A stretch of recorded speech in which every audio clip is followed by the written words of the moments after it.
Hello students, তোমাদের এই ছোট্ট চ্যানেল কম্পোসাইতে তোমাদের স্বাগত জানাই। আশা করছি তোমরা সকলেই ভালো আছো এবং তোমাদের প্রিপারেশন ঠিকঠাক চলছে। আজকে তোমাদের যে ফিজিক্যাল সায়েন্সের মক টেস্ট পার্ট 2 দেওয়া হয়েছিল সেটা সলিউশন চলে এসেছে। আশা করছি তোমরা যারা যারা ভিডিওটি দেখছো, ক্লাসটি করছো, তোমরা সকলেই আগে সলভ করেছো আর তারপরেই সলিউশন দেখতে এসেছো। যারা এখনও করোনি, তোমরা সলিউশন দেখতে এসেছো, তাদেরকে বলবো যে তোমরা টেলিগ্রামে এখনই যাও, হোয়াটসঅ্যাপ গ্রুপে যাও, সেখানে তোমরা পিডিএফ পেয়ে যাবে টেস্টের, আর সেখান থেকে টেস্ট ডাউনলোড করে নিজেরা আগে দাও, তারপরেই এখানে এসে সলিউশন দেখবে। ঠিক আছে? এখানে টাইপ মিস্টেক হয়ে গিয়েছে, এটা লাইফ সায়েন্স হবে না, এটা ফিজিক্যাল সায়েন্সের হবে আজকে। ঠিক আছে? আমরা ফিজিক্যাল সায়েন্সের আজকে মক টেস্ট 2 সলিউশন দেখবো। তোমরা যারা যারা জানো না যে আমাদের টেলিগ্রাম চ্যানেলের নাম কি, আমাদের হোয়াটসঅ্যাপ গ্রুপ কোথায় পাওয়া যাবে, তাদের বলে দিচ্ছি। এই যে আমাদের টেলিগ্রাম চ্যানেল এবং হোয়াটসঅ্যাপ গ্রুপ, এই দুই গ্রুপের লিঙ্ক ডেসক্রিপশনে দেওয়া আছে। তোমরা যারা যারা টেস্ট এখনও দেওনি, তোমরা অবশ্যই এখনই ডেসক্রিপশনে গিয়ে এই সমস্ত গ্রুপে যাও, আর সেখান থেকে এই পিডিএফগুলো ডাউনলোড করে আগে নিজেরাই টেস্ট দাও। ঠিক আছে? তারপরেই সলিউশন দেখবে কিন্তু। আর তোমরা যারা যারা টেস্ট দিয়েছো, তোমরা ভিডিওটি কমপ্লিট দেখো, স্কিপ করে দেখবে না। কোন কোন প্রশ্নের সঠিক কী উত্তর হচ্ছে তোমরা দেখো, মার্ক করো, আর অবশেষে অবশ্যই কমেন্টে জানাবে যে তোমার 20টি প্রশ্নের মধ্যে কতগুলো ঠিক হয়েছে আর নেগেটিভ মার্ক মিলিয়ে কত নাম্বার আসছে। ঠিক আছে? তাহলে চলো আজকে আমরা প্রথম প্রশ্ন দেখে নিই। দেখো, প্রথম প্রশ্ন বলেছে 1 আলোকবর্ষ সমান সমান কত মিটার। এটা তোমাদের পরিমাপ এবং একক যে চ্যাপ্টারটি রয়েছে ক্লাস 9-এর ফার্স্ট চ্যাপ্টার, সেখানকার কোশ্চেন। এখানে বলছে 1 আলোকবর্ষ সমান সমান কত মিটার। অপশন দেওয়া আছে 9.46 × 10⁻10 মিটার, 9.46 × 10⁻15 মিটার, 9.46 × 10⁻20 মিটার, নাকি 9.46 × 10⁻24 মিটার। খুব ইজি কোশ্চেন, প্রথমেই ইজি কোশ্চেন দিয়ে শুরু হয়েছে আমাদের টেস্ট। দেখো, এখানে সঠিক উত্তর হয়ে যাচ্ছে তোমাদের অপশন নাম্বার বি, 9.46 × 10⁻15 মিটার। এটাকে যদি আমরা কিলোমিটারে লিখতে যাই তাহলে হবে 9.46 × 10⁻12 কিলোমিটার। ঠিক আছে? কিলোমিটার আর মিটার দুটোই তোমরা একসাথে মনে রাখবে, যে কোনো একটা মনে রাখলেই হবে, কারণ তোমরা কিলোমিটারকে মিটারে নিয়ে যেতে পারবে, মিটারকেও কিলোমিটারে নিয়ে আসতে পারবে। ঠিক আছে? চলো নেক্সট 2 নম্বর প্রশ্ন, এটাও পরিমাপ চ্যাপ্টারের থেকে। দেখো, বলেছে বাজারে ব্যবহৃত পলিথিন ব্যাগের বেদ প্রকাশে ব্যবহৃত এককটি হলো। আমরা যে বাজারে ব্যবহার করি, বাজারের খরচ আনার জন্য এই যে পলিথিনের ব্যাগ, এই পলিথিনের ব্যাগের আমরা বেদ কোন এককের মাধ্যমে প্রকাশ করব। অপশন হচ্ছে ফার্মি, ন্যানোমিটার, মাইক্রন, নাকি অ্যাংস্ট্রম। এটা রাইট আনসার হয়ে যাবে আমাদের অপশন নাম্বার সি, মাইক্রন। ঠিক আছে? 10⁻⁻6 এই রূপে আমরা মাইক্রনকে প্রকাশ করে থাকি। ফার্মি অনেক ছোট, ন্যানোমিটারও ছোট, অ্যাংস্ট্রমও ছোট। ফার্মি হলো 10⁻⁻15, ন্যানোমিটার হলো 10⁻�9, আর অ্যাংস্ট্রম হলো 10⁻10, আর মাইক্রন হলো 10⁻6। ঠিক আছে? এই মাইক্রন এককের মাধ্যমেই আমরা যে বাজারে পলিথিন ব্যবহার করি ব্যাগ, সেই ব্যাগের বেদ প্রকাশ করা হয়। নেক্সট 3 নম্বর প্রশ্ন বলেছে নিচের কোন লেখচিত্রটি কোনো কণার সমমন্দনের গতি প্রকাশ করে। সমমন্দনে মানে ধীরে ধীরে ধীরে ধীরে কি কমতে থাকবে, ত্বরণ কমতে থাকবে, মন্দন হবে। ঠিক আছে? এই যে সমমন্দনের গতি প্রকাশ করবে নিচের কোন লেখচিত্রটি, তোমরা দেখেই বুঝতে পারবে। এখানে আমাদের রাইট আনসার হয়ে যাবে অপশন নাম্বার সি। ঠিক আছে? এই যে লেখচিত্রটি দেওয়া আছে এটি হলো একটি কণার সমমন্দনের গতির প্রকাশ। ঠিক আছে? দেখো, এখানে ধীরে ধীরে ধীরে ধীরে কমছে, সমমন্দন কনস্ট্যান্ট। আর এখানে কিন্তু দেখো এটা কনস্ট্যান্ট নয়, এটা হবে না, এটা তো বাড়ছে, এটাও হবে না, আর এটা একই আছে, এটাও হবে না। সমমন্দন মানে এই যে দেখো কমছে। ঠিক আছে? চলো নেক্সট 4 নম্বর প্রশ্ন বলেছে ঘড়ির কাঁটার গতি হলো। অপশন আছে সমবেগে সম্পন্ন, সমদ্রুতি সম্পন্ন, অসমদ্রুতি সম্পন্ন, নাকি ত্বরণহীন। এটা আমাদের বল এবং গতি চ্যাপ্টার থেকে নেওয়া হয়েছে। ঘড়ির কাঁটার গতি, এখানে আমাদের রাইট আনসার হয়ে যাবে অপশন নাম্বার বি, সমদ্রুতি সম্পন্ন। ঠিক আছে? দ্রুতি সমান হবে ঘড়ির কাঁটার, তাহলে ঘড়ির কাঁটার গতি সমদ্রুতি সম্পন্ন হয়। ঠিক আছে? নেক্সট 5 নম্বর প্রশ্ন বলেছে এসআই পদ্ধতিতে কার্যের পরম একক কী। এটা খুব ইম্পর্টেন্ট কোশ্চেন, আর তোমাদের বল কার্য ক্ষমতা যে চ্যাপ্টারটি পড়ানো হয়েছে সেখানে কিন্তু করানো হয়েছিল। এসআই পদ্ধতিতে কার্যের পরম একক কী। অপশন আছে জুল, আর্গ, গ্রাম সেমি, নাকি ওয়াট। এখানে আমাদের রাইট আনসার হয়ে যাচ্ছে অপশন নাম্বার এ, জুল।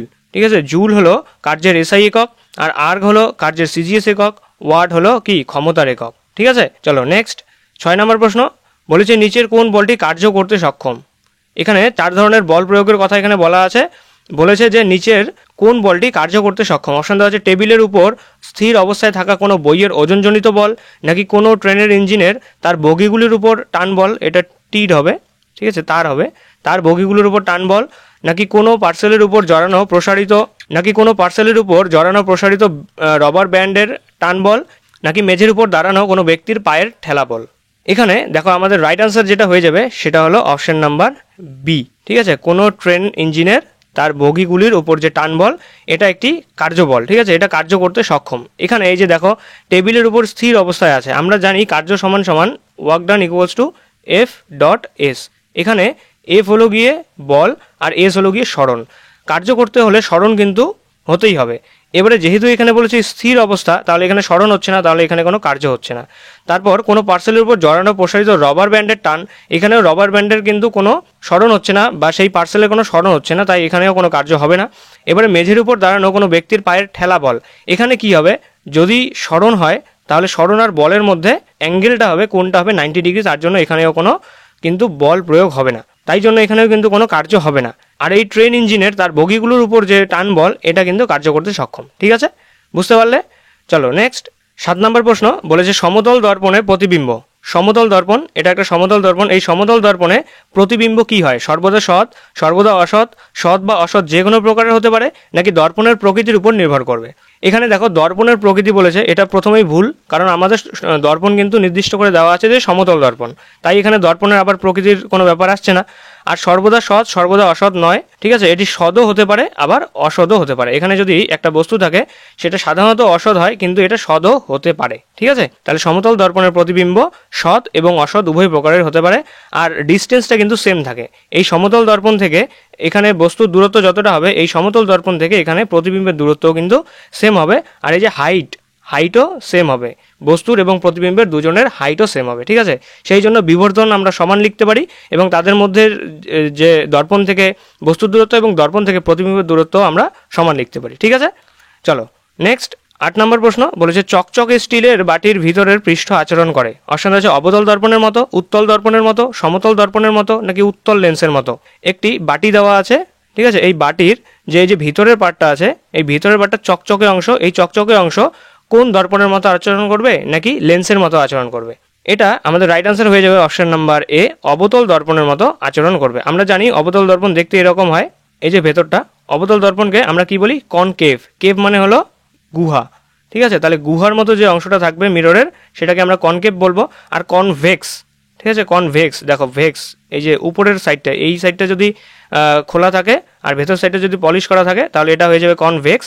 আর যদি এই ভেতরের গুহার সাইডটা যদি চকচকে থাকে আর তার বাইরের পার্টটা যদি পলিশ করা থাকে, তাহলে সেটা হয়ে যায় কনকেভ অথবা অবতল দর্পণ। ঠিক আছে, তাহলে এখানে বলেছে চকচকে স্টিলের বাটির ভিতরের যে আস্তরণ রয়েছে, যে ভিতরের যে পৃষ্ঠ রয়েছে সেটা চকচকে, তাহলে এটা হয়ে যাবে অবতল দর্পণের মতো আচরণ করবে। ঠিক আছে, চলো নেক্সট 9 নম্বর প্রশ্ন বলছে গ্লিসারিনে নিমজ্জিত একটি স্বচ্ছ কাচের দ্বন্দ্ব পৃথকভাবে দৃশ্যমান হয় না, কারণ গ্লিসারিনের প্রতিসরাঙ্ক কাচের প্রতিসরাঙ্কের তুলনায় কি হয়, প্রায় সমান, বেশি, কম, নাকি কোনোটিই নয়। একটি পাত্রে গ্লিসারিন রাখা আছে এখানে, এই গ্লিসারিনের মধ্যে যদি আমরা একটি কাচ দ্বন্দ্বকে ডুবিয়ে রাখি, তাহলে এই কাচ দ্বন্দ্ব কি পৃথকভাবে দৃশ্যমান হবে না, কারণ গ্লিসারিন এবং এই যে কাচ দ্বন্দ্ব, এই দুইয়ের প্রতিসরাঙ্ক কি হয়, একই হয়।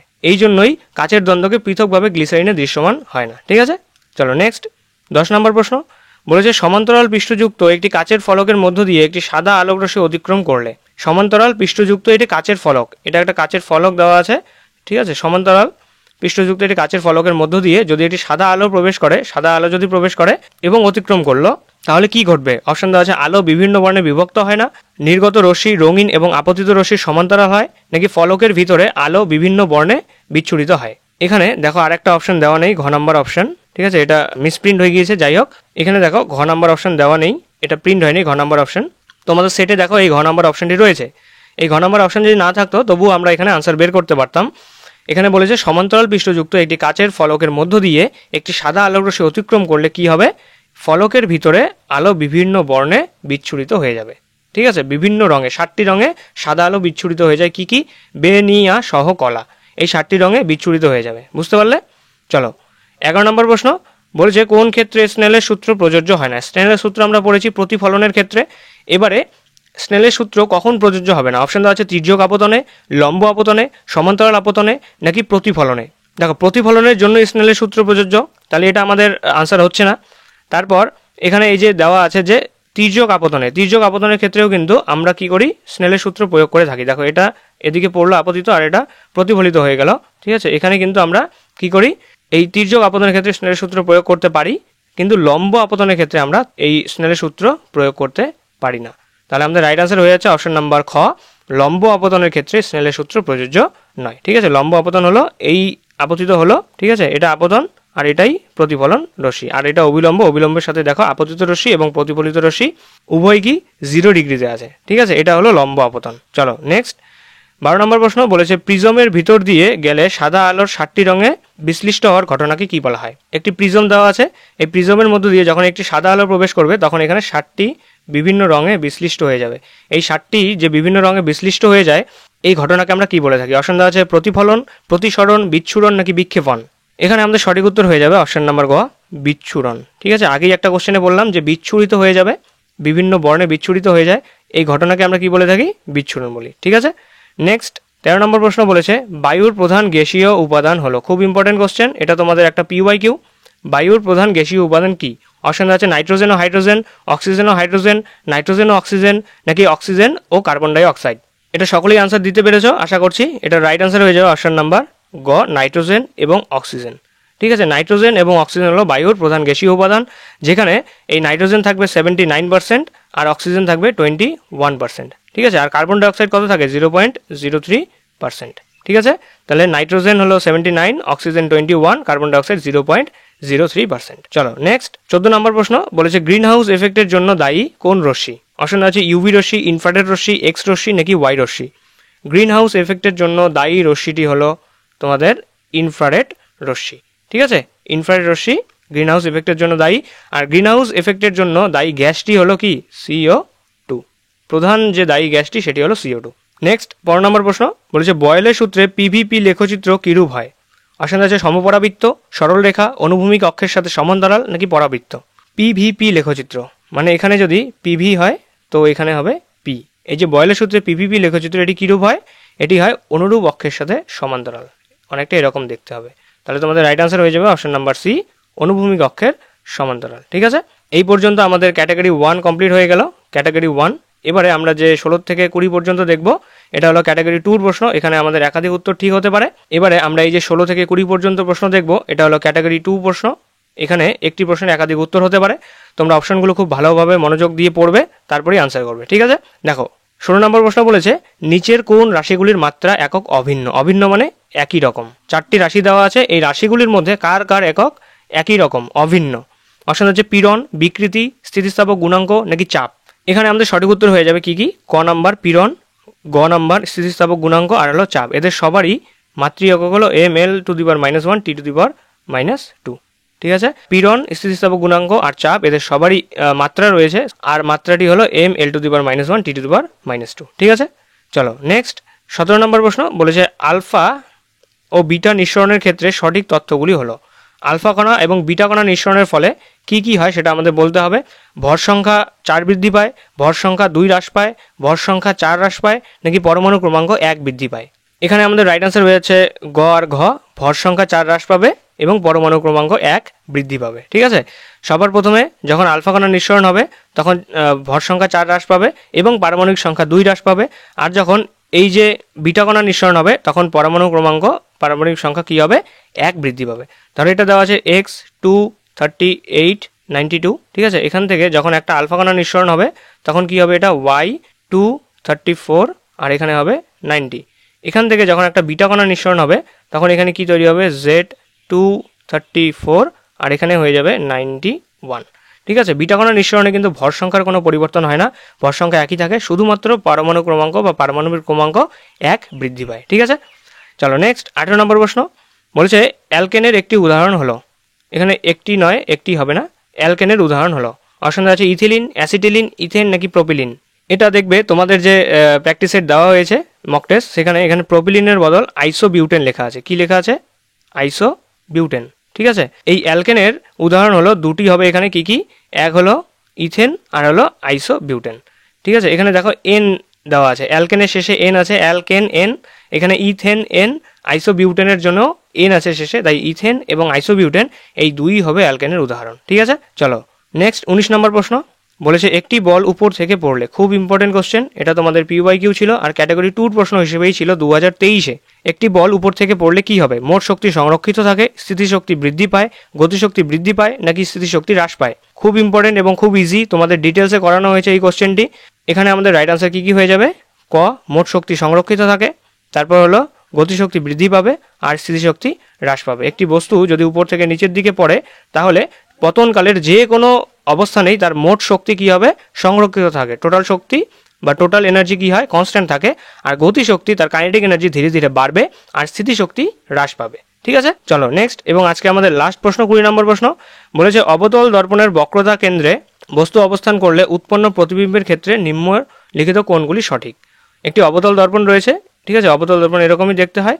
অবতল দর্পণের বক্রতা কেন্দ্রে, ঠিক আছে, বক্রতা কেন্দ্রে যদি একটি বস্তুকে আমরা রেখে দিই তাহলে এর যে প্রতিবিম্ব গঠিত হবে এই প্রতিবিম্বের ক্ষেত্রে নিচের কোণগুলি সঠিক। দেখো ছবিটি কোথায় তৈরি হবে দেখাই, এখানে ধরো ফোকাস দেওয়া আছে, যখন প্যারালালি একটা রে আসবে সেটা মিররে রিফ্লেক্ট হয়ে এই ফোকাস দিয়ে যাবে, আর তারপর এখান থেকে যখন ফোকাস দিয়ে এসে মিররে পড়বে তখন সেটা প্যারালালি চলে যাবে।